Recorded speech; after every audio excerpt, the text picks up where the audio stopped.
Good morning everyone.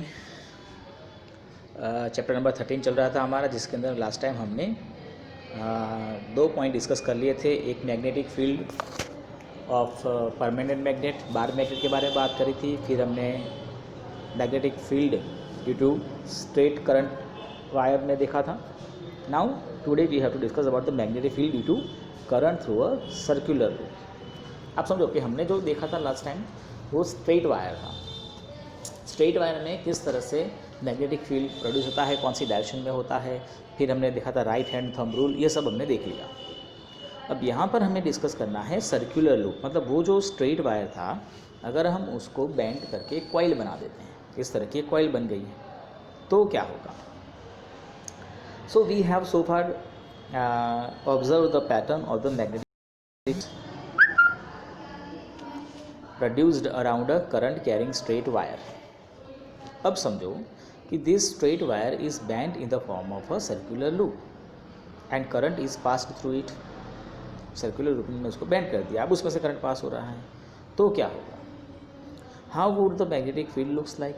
जो magnetic field बनेगी वो कैसी होगी। We know that the magnetic field produced by a current carrying straight wire depends inversely on the distance from it. हमें जानते हैं कि मैग्नेटिक फील्ड जो है वो करंट कैरिंग से जैसे जैसे आप दूर जाएंगे वैसे वैसे वो कम होता जाएगा।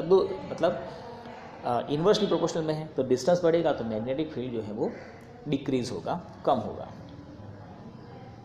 Similarly every point of current carrying circular loop the concentrating circles represent the magnetic field around it would become larger and larger as we move away from. आप देखो यहाँ पर जैसे जैसे सपोज आपके पास ये टॉप पॉइंट है, ठीक है, यहाँ पर, तो आप जैसे इससे दूर जाएंगे आप देखेंगे कि ये जो लाइंस हैं वो बड़ी बड़ी बड़ी बड़ी होती जाएगी और सेंटर में आते आते वो स्ट्रेट हो जाएगी। By the time we reach at the centre the circular loop the arcs of this big circles would appears as straight line.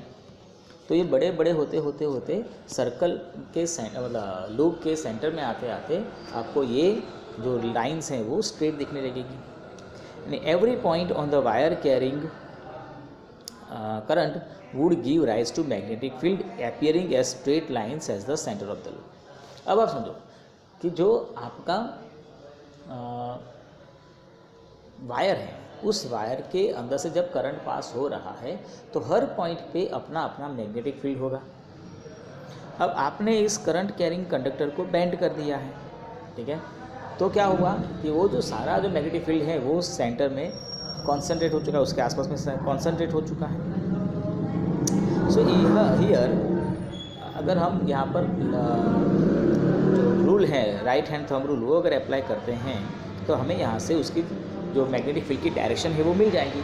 और आप देखेंगे कि हर एक मैग्नेटिक फील्ड की डायरेक्शन यहाँ पर सेम रहेगी, क्योंकि आपका वायर जो है आपने लूप में कन्वर्ट कर दिया है।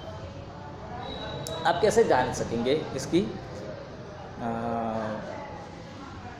फील्ड लाइंस या उसकी डायरेक्शन। तो अभी जो हमने आगे जो एक्सपेरिमेंट किया था उसी तरह से हम ये वाला एक्सपेरिमेंट याद करें, ये वाला एक्सपेरिमेंट। अब यहाँ पर इसी जगह पे हम स्ट्रेट वायर की जगह पर लूप ले लेते हैं, जस्ट लाइक दिस। यहाँ पर आपने लूप ले लिया और जब हम इस तरह से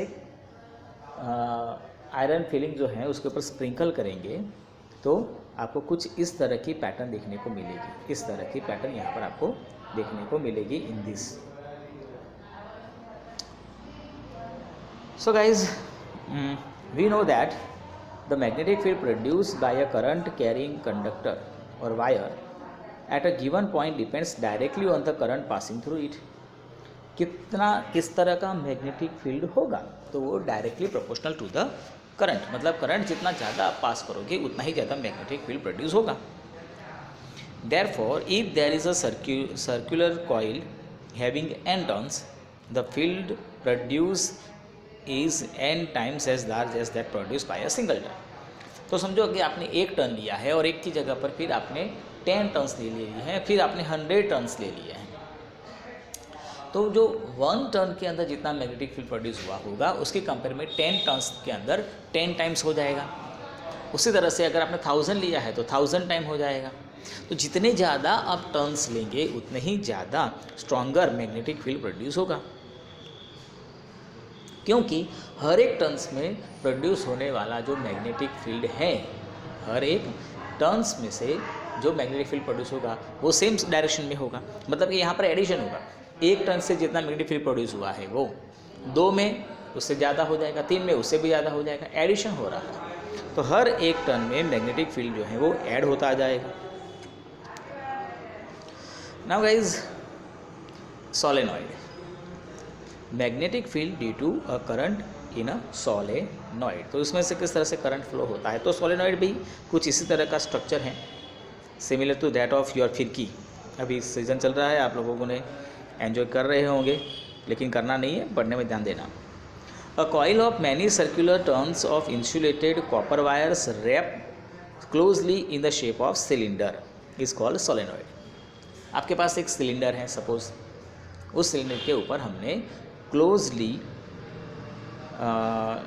एक वायर को रैप किया हुआ है। रैप जो वायर है वो इंसुलेटेड है, इंसुलेटेड मतलब उसके ऊपर एक इंसुलेशन लगाया हुआ है और हमने उसको वहाँ पर रैप किया हुआ है very close to each other, just like this. आप यहाँ पर देख सकते हैं जो आपको स्प्रिंग जैसा स्ट्रक्चर जो दिखाई दे रहा है, मैं उसकी बात कर रहा हूँ, ये ठीक है। तो आपको सिलेंडर दिख रहा होगा, सिलेंडर के ऊपर ये वायर जो है वो रैप किया हुआ है। So the pattern of the magnetic field lines around a current carrying solenoid is shown in the figure. We have seen it.